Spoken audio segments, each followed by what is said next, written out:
Reflexión del Evangelio con Monseñor Juan María Huerta. Hola, ¿qué tal? Hoy es día 6 de agosto, día de la Transfiguración del Señor, y por lo mismo tomamos el texto del Evangelio según San Marcos en el capítulo 9, en los versículos que van del 2 al 10. Escuchemos. En aquel tiempo tomó Jesús aparte a Pedro, a Santiago y a Juan, y subió con ellos a un monte alto y se transfiguró en su presencia. Sus vestiduras se pusieron esplendorosamente blancas, con una blancura que nadie puede lograr sobre la tierra. Después se les aparecieron Elías y Moisés conversando con Jesús. Entonces Pedro le dijo a Jesús: Maestro, qué a gusto estamos aquí.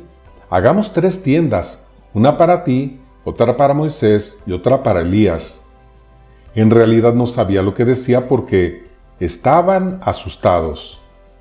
Se formó entonces una nube que los cubrió con su sombra, y de esa nube salió una voz que decía: Este es mi Hijo amado, escúchenlo. En ese momento miraron alrededor y no vieron a nadie sino a Jesús, que estaba solo con ellos. Cuando bajaban de la montaña, Jesús les mandó que no contaran a nadie lo que habían visto, hasta que el Hijo del Hombre resucitara de entre los muertos. Ellos guardaron esto en secreto, pero discutían entre sí qué querría decir eso de resucitar de entre los muertos. Palabra del Señor. Gloria a ti, Señor Jesús. Jesucristo, con todo lo que hizo y dijo, es el centro de nuestra vida. Es decir, los que creemos en Él, encontramos en Él la respuesta a la vida misma. Por eso el convencimiento que tenemos de no solo creer en Él, sino también de predicarlo. Sobre todo porque da muestras de quién es.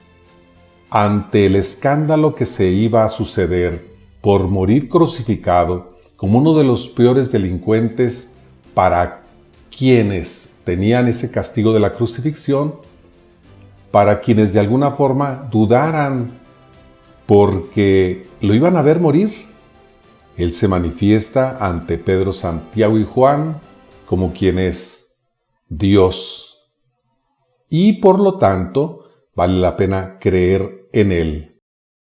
Podemos interpretar este relato de la transfiguración como un recordatorio de que Jesucristo es el centro de la vida del discípulo, por tanto no puede ser sustituido por nadie.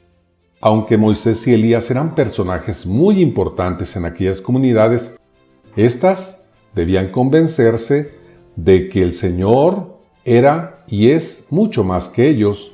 Por eso Pedro se equivoca al colocar a Jesús y a Elías al mismo nivel del Maestro, y con razón dice Marcos que llega un momento en el que no sabía lo que decía Pedro porque estaban asustados. Y ante el peligro que tenemos algunos de nosotros de no confiar en Jesús como el centro de nuestra vida, tenemos aquí cómo resplandece frente a Moisés y Elías Jesús nuestro Señor. Marcos precisa que la voz del Padre se escucha y que vale la pena entonces escuchar al Hijo. ¿Qué podemos hacer para que nuestro proyecto de vida Jesús sea alguien y no algo en lo que hay que creer? ¿Qué podemos hacer para que Él sea el centro de nuestra vida personal y comunitaria? Buen día martes. Reflexión del Evangelio con Monseñor Juan María Huerta.